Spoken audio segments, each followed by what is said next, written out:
मुख्तार अंसारी के भाई अफजाल को सुप्रीम कोर्ट से राहत। सुप्रीम कोर्ट से संसद सदस्यता बहाली का रास्ता साफ।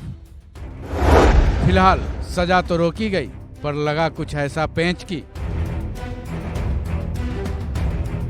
खुशियों में छिपे हुए गम बेहद जानलेवा होते हैं।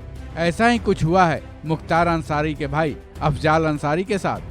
सुप्रीम कोर्ट से मुख्तार अंसारी के भाई अफजाल अंसारी को बड़ी राहत तो मिली है।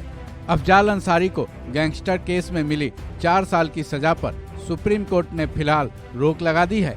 ऐसे में अफजाल अंसारी की संसद सदस्यता बहाली का रास्ता तो साफ हो गया है, लेकिन सुप्रीम कोर्ट ने अपने इस आदेश में कुछ ऐसी शर्त रखी है कि संसद सदस्यता बहाली होने के बाद भी अफजाल अंसारी के हाथ बंधे ही रहेंगे। कुल मिलाकर अफजाल अंसारी को सुप्रीम कोर्ट के दरवाजे से राहत तो मिली है, लेकिन कुछ पेंच अभी भी फंसे रह गए हैं। सवाल यह है कि बसपा नेता अफजाल अंसारी को गैंगस्टर केस में सुप्रीम कोर्ट ने क्या शर्त रखी है। दरअसल सुप्रीम कोर्ट ने फिलहाल उनकी 4 साल की सजा पर रोक लगा दी है, लेकिन ये शर्त भी रखी है कि वो ना तो वोट डाल सकेंगे और ना ही एक सांसद के तौर पर किसी भी तरह के भत्ते के हकदार होंगे। हाँ, सुप्रीम कोर्ट ने इस आदेश के मुताबिक अफजाल अंसारी को सदन की कार्यवाही में हिस्सा लेने की परमिशन जरूर दी है। बता दें कि अफजाल अंसारी को गैंगस्टर केस में 4 साल की सजा सुनाई गई थी। उसके बाद उनकी संसद सदस्यता 1 मई को चली गई थी। वहीं अफजाल अंसारी 5 बार विधायक और 2 बार सांसद रह चुके हैं। नियमों पर गौर करें तो किसी भी नेता को अगर 2 या उससे ज्यादा साल की सजा होती है तो उसकी सांसदी या फिर विधायकी रद्द हो जाती है। वहीं 6 साल तक चुनाव नहीं लड़ने की बाध्यता भी हो जाती है। मुख्तार अंसारी के भाई अफजाल अंसारी के इस केस में सुप्रीम कोर्ट ने बहुमत के आधार पर फैसला दिया है।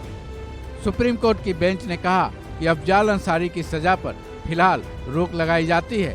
साथ ही सुप्रीम कोर्ट के 3 जजों की बेंच ने इलाहाबाद हाई कोर्ट को आदेश भी दिए हैं कि वो 30 जून तक इस सजा के खिलाफ दायर अपील पर फैसला भी करे। अफजाल अंसारी के इस केस में 3 जजों की बेंच ने सुनवाई की थी, जिसमें से 2 जज सजा पर रोक लगाने के पक्ष में थे, वहीं 1 जज इसके खिलाफ थे।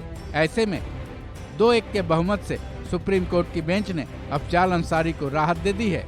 इस केस में फैसला सुनाते हुए सुप्रीम कोर्ट की बेंच ने कहा कि बेंच अफजाल अंसारी को राहत देती है। ये किसी संसदीय क्षेत्र की जनता का अधिकार है कि उसके पास जनप्रतिनिधि हो या फिर उसको चुनाव कराया जाए। ऐसे में सुप्रीम कोर्ट ने अफजाल अंसारी की संसद सदस्यता को बहाल कर दिया है, लेकिन सुप्रीम कोर्ट ये शर्तें जरूर लागू कर रहा है कि सांसद के तौर पर वो वोट नहीं डाल सकते हैं। साथ ही वो सैलरी और भत्ते के भी अधिकारी नहीं होंगे। हाँ, अफजाल अंसारी संसद की कार्यवाही में हिस्सा जरूर ले सकते हैं। अफजाल अंसारी के लिए वोट न कर पाना और सैलरी भत्ते का न मिल पाना वाकई थोड़ा दुखद तो है, लेकिन संसद सदस्यता का वापस मिल जाने से बड़ी राहत और क्या हो सकती है। इस खबर में बस इतना ही। बाकी अपडेट्स के लिए जुड़े रहें वन इंडिया हिंदी के साथ।